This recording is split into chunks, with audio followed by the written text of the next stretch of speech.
가상의 두 인물이 있습니다. 두 인물이 서로 대화를 주고받으면서 배우, 연기자, 액터에 대해서 이야기를 합니다. 굉장히 낯선 구조, 낯설다기보다는 오랜만에 마주하는 구조인데요. 문학가지성사에서 출판한 배우에 관한 역설이란 책입니다. 꽤 오래전의 책이고 최근에 다시 2세를 찍어낸 책입니다.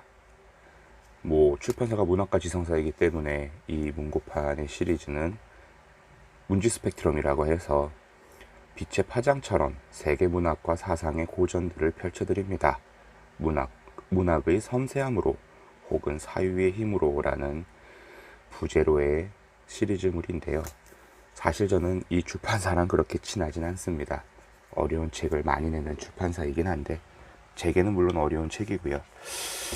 그런데 책 제목이 굉장히 제 관심을 끌었어요. 배우에 관한 역설. 사실 영화를 굉장히 좋아하다 보니까, 많이 보다 보니까 연기자란, 배우란 이런 어떤 대전제에서 많이 생각하는 시간들이 꽤 있었거든요. 그런데 결국은 연기를 아무리 잘해도 경험이 상대적으로 부족할 수밖에 없는 젊은 친구들의 연기는 그 스펙트럼이 좀 좁을 수밖에 없다. 좁은 것이 사실 당연하지 않은가라는 게 제 지론이고요. 살아가면서 성장하면서 결혼이나 연애나 출산이나 꼭 그런 인간이라면 누구나 누려야 되는, 그러니까 누구나 겪을 수밖에 없는 꼭 경험이 아니더라 하더라도 나이를 들면서 개인의 경험이 확장되면서부터 배우들의 연기는 더 짙어지지 않았나, 더 깊어지지 않나, 그런 생각을 좀 해봅니다. 사실 이 책은 쓰여진 시기가 굉장히 과거입니다. 지금으로부터 한 200년 전, 200년이 더 됐네요. 그러다 보니까 책에서 언급되는 배우의 영역이 지금처럼 영화배우, 개그맨, 이런 희극인 이런 개념이 아니라 오로지 연극 무대예요. 왜 우리가 사실 배우들에게 있어서 가장 어렵다고 해야 되나?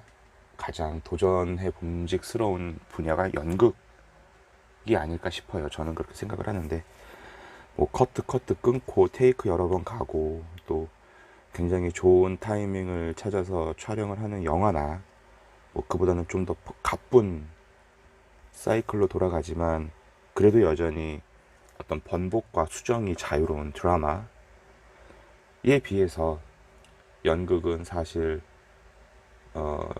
시작을 하면 물론 연극 도중에 다른 배우들이 무대에 올라갈 때 잠깐 무대 뒤에서 쉴 수야 있지만 연극이 끝날 때까지는 한 호흡으로 쭉 가야 되는 거죠. 그러다 보니까 다른 연기에 비해서 연극의 호흡이 굉장히 길 수밖에 없고 어떤 자신의 배우로서의 얼굴을 좀 더 보여주는 데 있어서 굉장히 힘든, 무거운 연기력을 보여줘야 되지 않나라고 생각을 합니다. 그래서 이 책을 쭉 읽어보면 처음에 좀 낯설어요. 1번, 2번, 제시, 캐론, 샤론, 조지, 드미트리, 이런 사람 이름도 아니고 그냥 1번과 2번이에요. 그냥 두 사람이죠. 이름으로도 이름에서 느낄 수 있는 국가에 대한 어떤 그런 것도 없고, 그렇다고 남자, 여자, 나이에 대한 어떤 구분도 없습니다. 사실 손바닥만한 문고책이고 본문은 130, 40쪽 정도밖에 안 되는데 140쪽이네요. 이걸 읽는데 굉장히 오래 걸렸어요. 왜냐면 얘네들이 너무 똑똑하고 유식해. 어찌나 어려운 말들을 꺼내는지 한 페이지 걸러 계속 밑에 주석이 붙고요. 대화친데 주석은 또 이상하지 않아요? 결국 얘기하는 얘네들은 되게 똘똘한 놈들이고 읽는 우리들은 이 주석이라도 바라고 이런 스타일. 아무튼 그리고 이 두 사람은 계속 연기에 대해서 이야기를 합니다. 배우는 어떻게 해야 한다, 혹은 무대에서는 어떻게 된다, 이런 블라블라블라 인상 깊은 문구가 있어서 그 부분에 포스트잇을 체크를 했어야 됐는데 지하철에서 포스트잇을 갖고 다니는 것도 아니고 앞으로 습관을 좀 바꿔야겠어요. 약간 여분의 포스트잇을 좀 갖고 다니면서 도서관에서 빌린 책이니까 밑줄 긋거나 그런 건 안 되고 표시를 좀 하는 걸로. 책 맨 뒤편에 이런 문구가 있어요. 훌륭한 배우라면 판단력이 좋아야 한다. 배우는 냉정하고 침착한 관찰자여야 한다. 나는 그에게 통찰력을 요구하고 감성은 전혀 요구하지 않겠다. 어려운 말이죠. 그런데 쭉 읽다 보면 이 1번과 2번 두 사람이 배우라는 주제에 대해서 굉장히 진지하게 얘기하고 있구나. 그리고 배우라는 직업을 사랑하고 있구나. 동시에 또 이 배우라는 직업에 대해서 많이 경험을 했구나라는 게 느껴집니다. 그리고 가장 놀랍지 않을 수 없는 부분이 어디냐? 본문은 127쪽까지구나.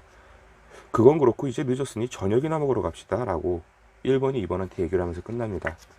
이 사람들 오후에 한나절 이렇게 얘기를 하는 구성인데 또 이 책을 읽다 보면 결국 이 1번과 2번도 배우이지 않나. 사실 배우이기 때문에 또 자기들의 직업을 가장 잘 아는 게 아닌가 싶기도 하고요. 그래서 저는 이 책을 고른 이유도 있지만 이 책을 읽으면서 계속 머릿속으로 몇몇 배우들을 떠올렸어요. 굉장히 프라이멀피어였나요? 리차드 기어가 나오는 반전이 솔찬이 재밌는 영화인데 여기서 이제 우리가 에드워드 노튼이라는 신예를 만나죠. 이게 벌써 20년도 훨씬 더 된 작품인데 사실 69년생 나이는 꽤 있습니다만 이때만 해도 에드워드 노튼은 굉장히 신예였고 96년 25년 전 작품이네요.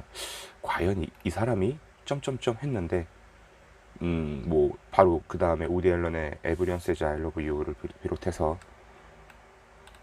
파이트 클럽에서도 이제 브래드 피트랑 다이다이를 하죠. 레드 드래곤도 나오고 이탈리안자, 킹덤 오브 헤븐, 일루셔니스트. 아무튼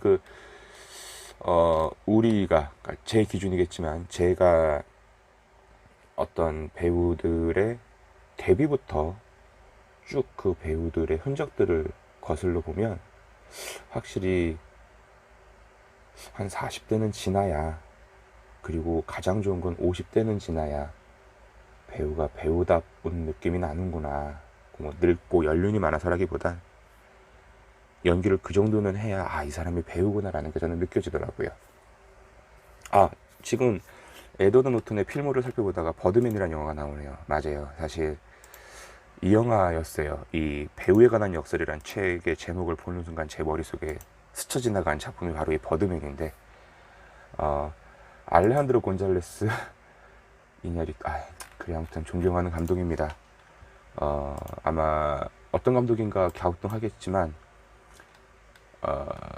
가장 최근에는 레버넌트, 우리 레오나르도 디카프리오에게 아카데미 나무주연상을 수상한 작품이죠.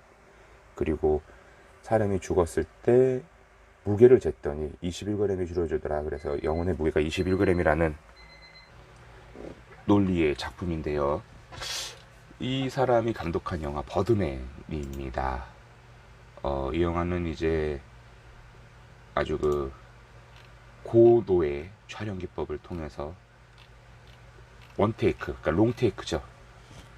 로 이야기를 하는 거고, 연극 무대에서 밥 먹고 사는 배우들에 대한 이야기를 합니다. 우리에겐 배트맨으로 익숙한 마이클 키튼이 주인공으로 나오고요. 그와의 상대역으로 에드워드 노튼이 등장도 하죠. 프라이멀 피어 때 에드워드 노튼은 감히 상상도 할 수 없는 굉장히 카리스마 넘치고, 그래 이 정도는 돼야지 배우지, 이 정도는 해야 먹고 살지라는 당위성을 저에게 인식시켜주는 연기를 펼쳐 보입니다. 이 버드맨에 대한 얘기는 다음에 좀 더 다시 하고요. 그리하여 배우에 관한 역설, 이 책은 우리에게 비록 200년도 훨씬 더 전에, 그것도 연극 무대에 국한된 배우에 대해 이야기하고 있지만 사실 지금의 배우들과도 전혀 낯설지 않은 이야기들을 들려주고 있습니다. 단순히 카메라 앞에서 무대에서 다른 사람의 인생을 연기하고 흉내를 내는 어떤 광대나 희극임의 개념이 아니라 또 다른 자아 그리고 또 다른 어떤 캐릭터를 만들고 그 복합적인 인물을 완성하기 위해서 몹시 노력하는 배우들이라는 존재에 대해서 조금이라도 관심을 갖고 계신 분이라면 꼭 한번 읽어보시길 바라고요. 유독 이 책은 정독이 필요한 책이라고 저는 보입니다.